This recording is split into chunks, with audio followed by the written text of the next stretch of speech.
माता की, भारत माता की, वंदे वंदे। আমি প্রথমেই শ্রদ্ধার সঙ্গে কৃতজ্ঞতার সঙ্গে অন্তর থেকে আমি শ্রদ্ধা এবং প্রণাম নিবেদন করব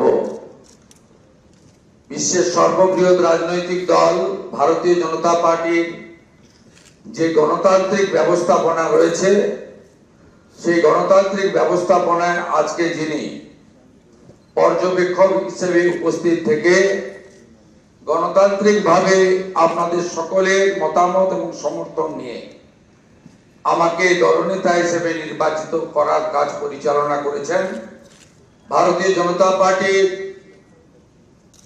অত্যন্ত একজন বলিষ্ঠ নেতা, আধুনিক ভারতের রাজনৈতিক চাণক্য, কেন্দ্রীয় স্বরাষ্ট্র এবং সমবায় মন্ত্রী মাননীয় অমিত শাহজি। সহপর্যবেক্ষক হিসেবে আমাদের প্রতিবেশী উড়িষ্যা রাজ্যে মাননীয় মুখ্যমন্ত্রী মোহন চরণ মাঝিজি এসেছেন, তাকেও আমি সম্মান এবং জোহার জানাবো। আমাদের রাজ্যের মাননীয় সভাপতি, আমার অগ্রজ দাদা, আমার অভিভাবক, আমার পরিচালক মাননীয় রাজ্যসভার সাংসদ শ্রমিক ভট্টাচার্যকে অন্তর থেকে আমি কৃতজ্ঞতা জ্ঞাপন করব। মঞ্চে উপবিষ্ট আছেন বছরের পর বছর ধরে 3 বছরের অধিক কাল পশ্চিমবাংলায় ভারতীয় জনতা পার্টিকে তিনি এক সূত্রে গেঁথে আজকের এই সাফল্যের দোরগোড়ায় পিছন থেকে পৌঁছে দিয়েছেন কেন্দ্রীয় সাধারণ সম্পাদক, আমাদের সকলের নেতা, সব কাজে সফল হয়েছেন, আজকেও সফল সুনীল বানসালজি। তাকে আমি ধন্যবাদ কৃতজ্ঞতা জানাবো। ধন্যবাদ কৃতজ্ঞতা জানাবো কেন্দ্রীয় মন্ত্রী ভূপেন্দ্র যাদবজি, নির্বাচনী পর্যবেক্ষক হয়ে ঠিক দুর্গা পূজার পরে পুজোর রেস কাটেনি, তিনি পশ্চিমবাংলায় এসে যেভাবে আমাদের সকলকে এক সূত্রে বেঁধে নির্বাচনের রণনীতি তৈরি করে কার্যকর করেছেন। দার্জিলিং থেকে দীঘা, কোচবিহার থেকে কাকদ্বীপ ঘুরে বেরিয়েছেন ভূপেন্দ্র যাদবজিকে আমি সম্মান জানাবো। আমি সম্মান জানাবো 4 বছর ধরে আমাদের সঙ্গে থেকেছেন সহপ্রভারী মঙ্গল পাণ্ডেজি, তাকেও ধন্যবাদ জানাবো। ধন্যবাদ জানাবো অমিত মালভিয়াজি, 5 বছর ধরে আমাদের সঙ্গে, যিনি আমাদের সঙ্গে থেকে আমাদেরকে ধন্যবাদ জানিয়েছেন, আমাদের কাজ করেছেন। ত্রিপুরার প্রাক্তন মুখ্যমন্ত্রী বিপ্লব দেবজিকে এবং 2 সতীর্থ ডক্টর সুকান্ত মজুমদার, শান্তনু ঠাকুরজিকে আমি কৃতজ্ঞতা প্রণাম জানাবো।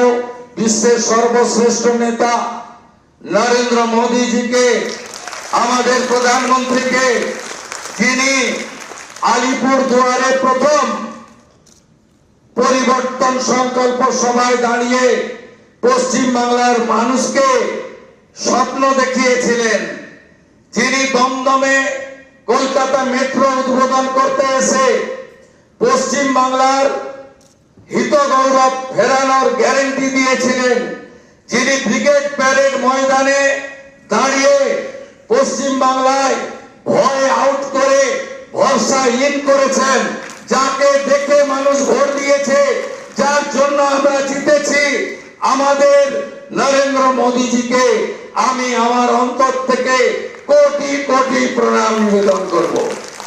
নরেন্দ্র মোদীজির জন্য সব বিধায়করা একবার উঠে দাঁড়িয়ে 1 মিনিট হাততালি দিন।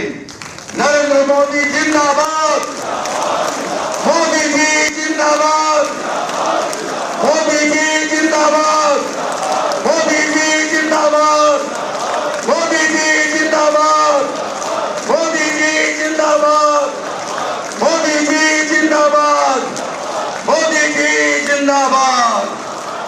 আসন গ্রহণ করুন। আমাদের নেতা নরেন্দ্র মোদীজি যে যে গ্যারান্টি দিয়েছেন, সব গ্যারান্টি পূরণ করার কাজ ভারতীয় জনতা পার্টির সরকার করবে।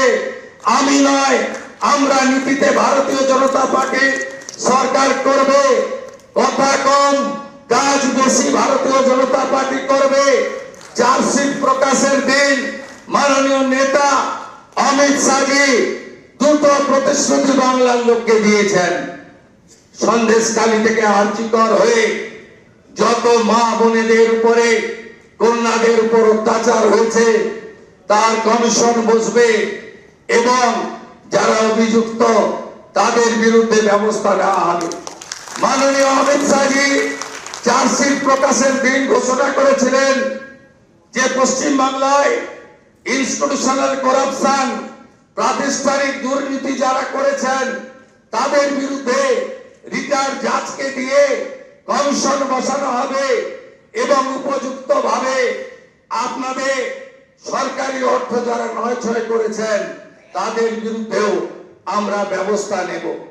মাননীয় অমিত শাহজি যে সংকল্পপত্র প্রকাশ করেছেন যা পরবর্তীকালে আমাদের যশস্বী প্রধানমন্ত্রী এই নির্বাচনের প্রধান প্রচারক, যার মিটিং এ লক্ষ লক্ষ লক্ষ মানুষ এসেছেন, যার অক্লান্ত পরিশ্রম এবং যিনি কথা দিয়ে গেছেন, আমি আপনাদের কাছে কথা দিতে পারি আগামী মন্ত্রিমণ্ডল, আগামী বিধায়ক দল, সর্বোপরি ভারতীয় জনতা পার্টির সংগঠন, বিচারধারার সঙ্গে যুক্ত লোকজন এবং অসংখ্য পশ্চিম বাংলার সাংস্কৃতিক চেতনার রাষ্ট্রবাদী নাগরিককে নিয়ে আমরা সংকল্পপত্র প্রত্যেকটা সময়বদ্ধ সময়ের মধ্যে পূরণ করব।